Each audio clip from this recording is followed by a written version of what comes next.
What is going Amazing. on, everybody? Welcome to What's the 411? It is your girl, Miss Ellie, and I am so excited today. We have a very special guest in the house. We are going to be chatting it up with Miss Abby. So make sure you guys stay tuned for the entire conversation because it's going to be a good one. All right. Mhm. So I'm going to go ahead and let Miss Abby introduce herself. Go ahead, girl. Let everybody know all the great things that you have going on and don't be shy. Okay, great. Thank you. Before I even started, I just want to say thank you for having me on and thank you for trusting me with your audience. So, yeah, my name is Abby Ayoola-Williams. I'm an author, publisher, editor-in-chief, podcast host, producer, what else? Mother, wife. Um, yeah, pretty much that sums it up. She's being very modest, guys. She is doing so many things, okay? First of all, we were just chatting and we were just talking about, I was asking you about your kids. She's a mother of seven beautiful children, all under the age of 16. Like, she looks good. She looks very, very good, guys. Oh, thank you.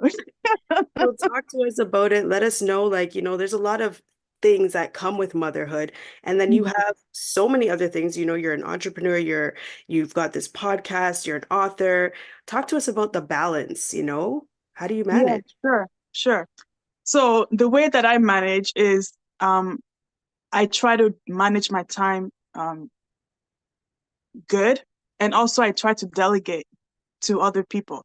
So for example, okay, like um my podcast, for example, How to Survive Society. So when I'm interviewing guests, right? So I usually have them book the time between 11 a.m. and 2 p.m. because that's the time I know that most of my children will be in school. And the ones that are home, at least around that time, they will either be like winding down or they won't be as hyper as if it was in a later time. So I usually just book it within that time period. So whenever I do my interviews, I get to do the interviews and I'm able to do it because of the time frame that I chose. So I always try to manage my time and also delegating to my older children. My I have my two eldest are girls, so my two daughters, I usually try to get them to help me out, if it's maybe picking up my the younger ones from the school bus, or if I have to go somewhere and I'm not home around like 3:30, that's the time they come home from the school. So I usually just allow the two older ones to go get them from the school bus, so that way I can go and do what I need to do. So it's all about like time management, and I use my calendar a lot. Like if something comes up, I make sure that I put it into my Google Calendar right away, because if I don't, I would definitely forget, and I'm the type of person that if I say yes to something, I like to finish it. So I don't like disappointing people, and I don't like being late or not showing up. So whenever I say yes to something, I try my best to make sure that I show up, unless emergency comes up, then it's out of my hands. But if it's something that I can help, I always make sure that I'm there, whether it's for myself or for my children or for my husband or anything. So it's all about time management. I always manage my time and just use the calendar. It's your best friend. Set a calendar, set a timer to remind you a day before the event or a few hours before the event, so that way you know what you're doing for the day. So that's how I manage my time, my children's time, and my husband's time. So yeah. Yeah, the calendar definitely is got to be your best friend because it takes a lot of organizing to make sure that we get all of the things done. But talk Yes. to us a bit more about your podcast. Sure. So I actually have two podcasts that I'm doing. So the first one's called How to Survive Society. So it's a podcast that gives like survivors a platform to share their stories. So I've had people come on that survived like rape, sexual assault, mental health, mental health, drugs, different things that they've survived. So they come on, they tell us what they survived, how they survived, and what they're doing to thrive Okay, so that's the first one. And then the second one is Birth in Power. The reason why I started Birth in Power is to allow first-time mothers to be able to get access to information. Because I remember 16 years ago almost, when I had my first child, I had no idea what I was doing, you know? Like I went into okay, so she was late. So she was supposed to be here December 10th, but she was late. So I got induced on December 16th.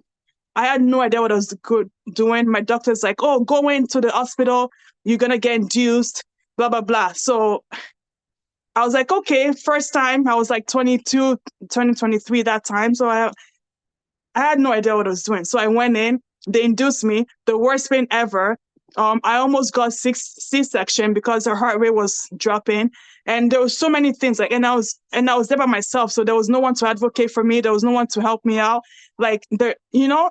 So after going through that event, I was like, never again am I gonna be at the hospital's mercy. Okay. Like, so I made sure that my second time I educated myself. I went in like 5 minutes before I gave birth. I went to the labor at home, most of it because I knew what it was. If I was in the hospital, they would try and rush me and blah blah blah. So I made sure that I knew what I was doing. I educated myself. So the point of Birth in Power is to educate first time mothers so they can know how to advocate for themselves and what they need to do.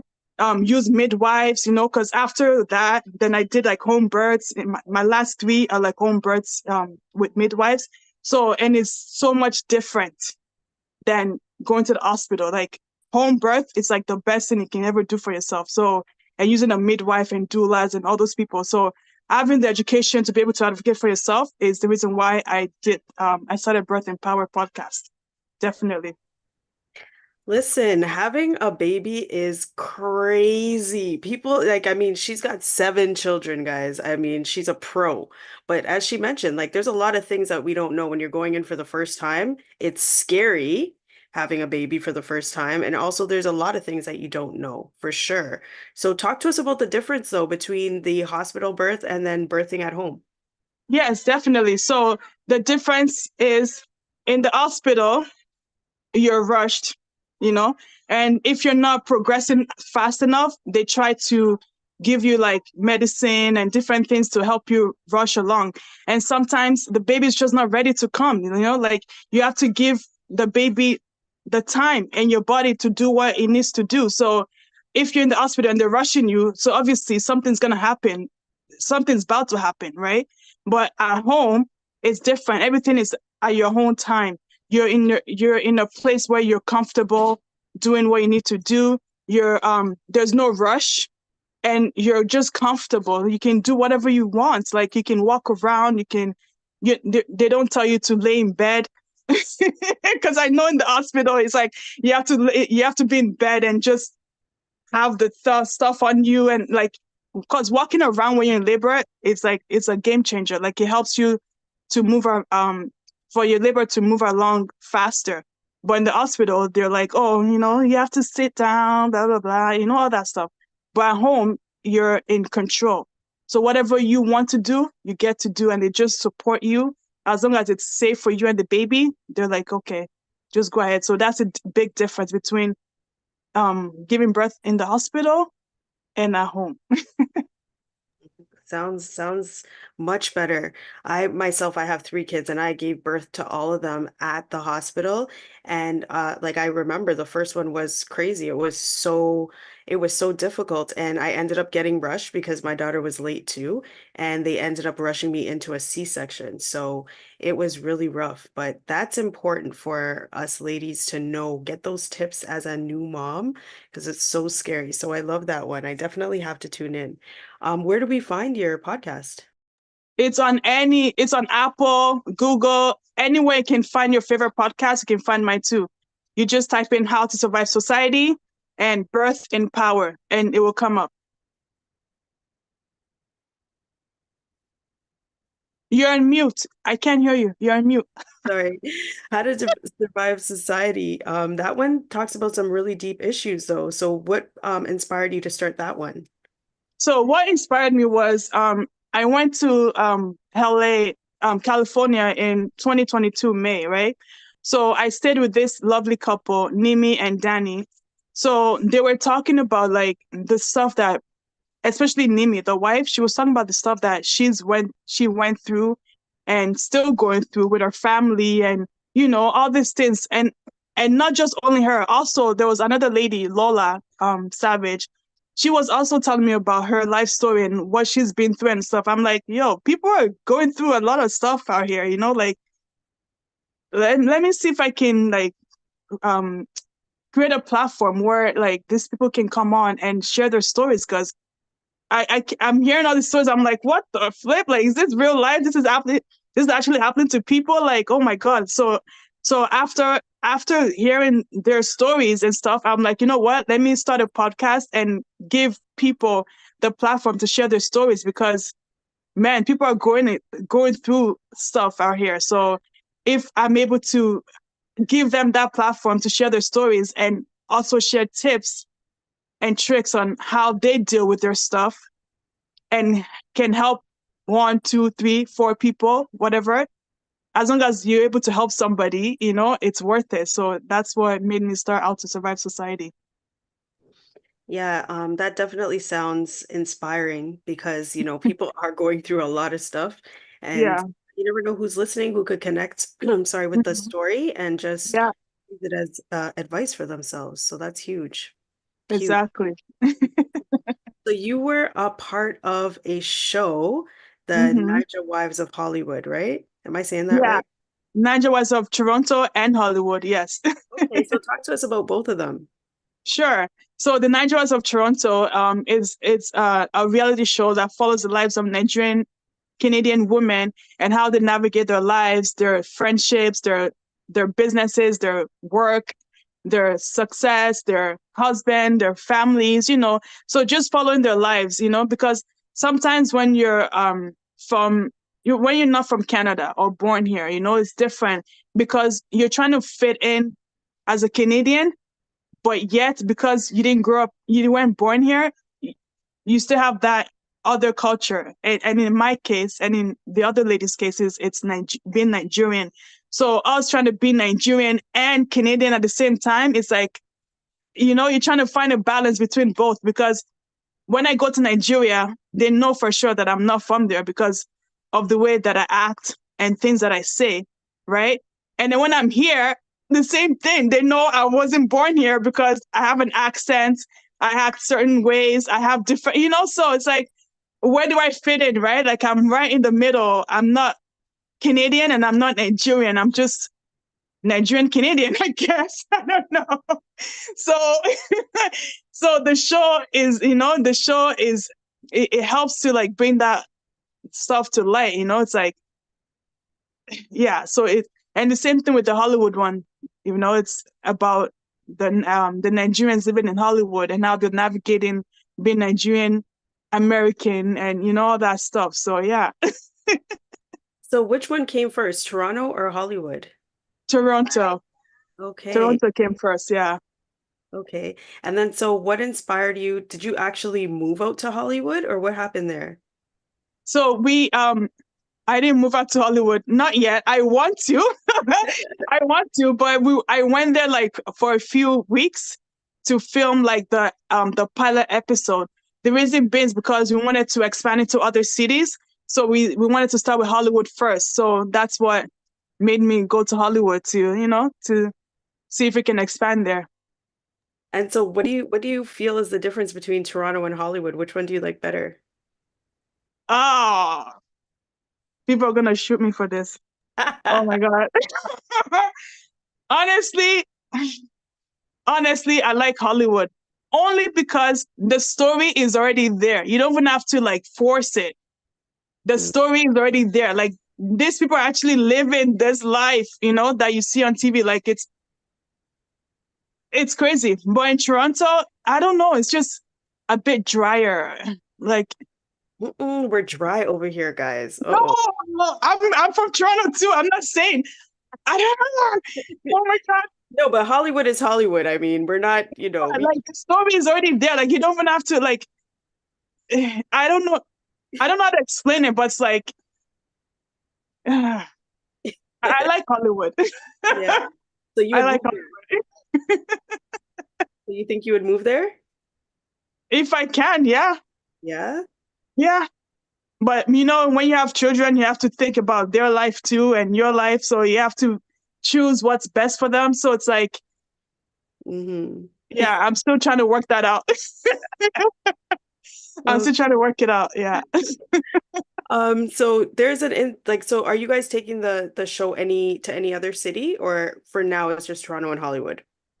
For now, we tried to do Atlanta, like we had some cast members there, but we just haven't filmed there yet. But we're trying to like expand into other cities. Yeah, we're trying. Very cool, very cool. Um, Yeah.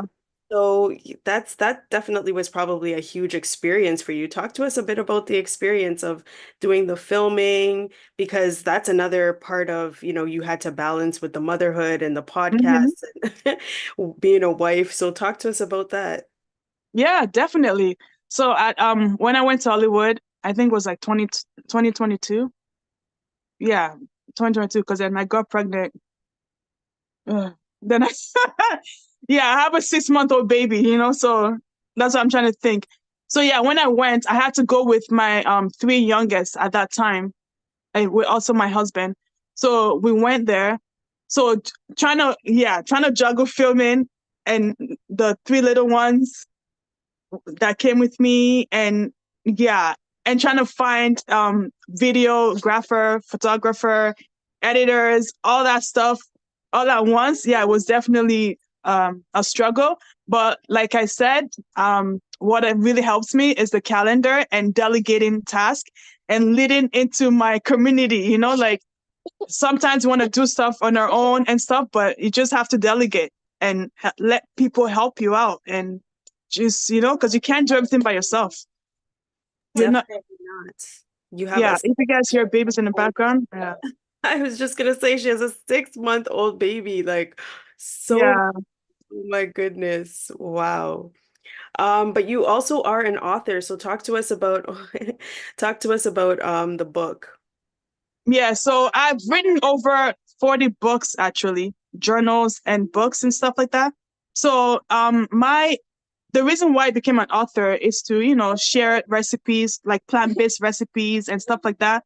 One of my most popular books is actually called Veganizing African Food, all your Nigerian foods, all your favorite Nigerian foods veganized, so because as a Nigerian vegan, people are always asking me, what do you eat?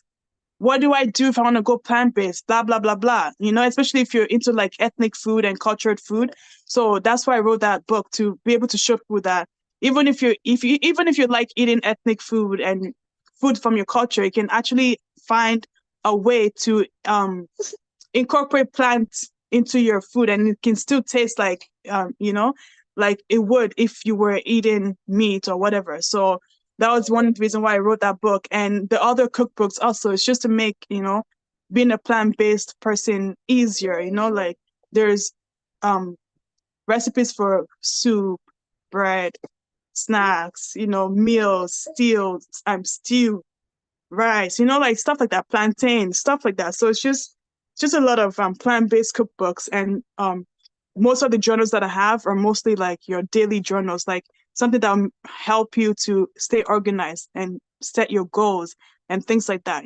So that's what my books and journals are all about. Just tools to help you be a better person. Wow. So over 40 books. Yeah, Gee, yeah. that's All a on Amazon. all on They're app. all there. And Barnes and Noble, like wherever you can get your books from, you can find my books there. Yeah. That's amazing. That's amazing. And I mean, you got to big up yourself because you are doing the thing. You're out here traveling, 6 children, you got pregnant, now you have 7 children. You're an author, 40 books, like podcaster. Gee, you also have a blog too. I was reading your blog. So you have a blog as well, right? Eh, On maybe your back in the day. on your on your website there, I was looking at all of the different things that you have. so it's crazy. I'm sure one, yeah, I used to have a blog, but I don't know if it's still up or not. But Hmm. yeah. So on the tree. So talk to us about what's next. What do you have planned for 2024? 2024, this is the year I become a millionaire. I claim it. Yes. Okay, I'm okay. putting it out there to the universe. This is the year that Abby becomes a millionaire, period. you know, and also, support my children more. Well, I've always supported them, but I mean, like, you know, help them to do more things and stuff like that, start their own businesses, stuff like that, and just be more present in my family. Okay, no problem. Yeah, my children are like, I want cereal, But so like I said, this is the year that I become a millionaire. From my mouth to God. All right. Okay, so talk to us about how we can stay in touch with you. Sure. So you can follow me on Instagram, Ayoola-Williams. I'm on LinkedIn under Abimbola Williams. TikTok, I think it's Abby Ayoola on there. Facebook, Abby Ayoola. So yeah, so I'm on every um, social platform. So you can, and for my podcast, like you can listen to it on Amazon Music, Apple, Google, uh, SoundCloud, I believe. Like anywhere you can get podcasts to listen to, it's there. Okay, Yeah. sounds good. And of course, you get the last word.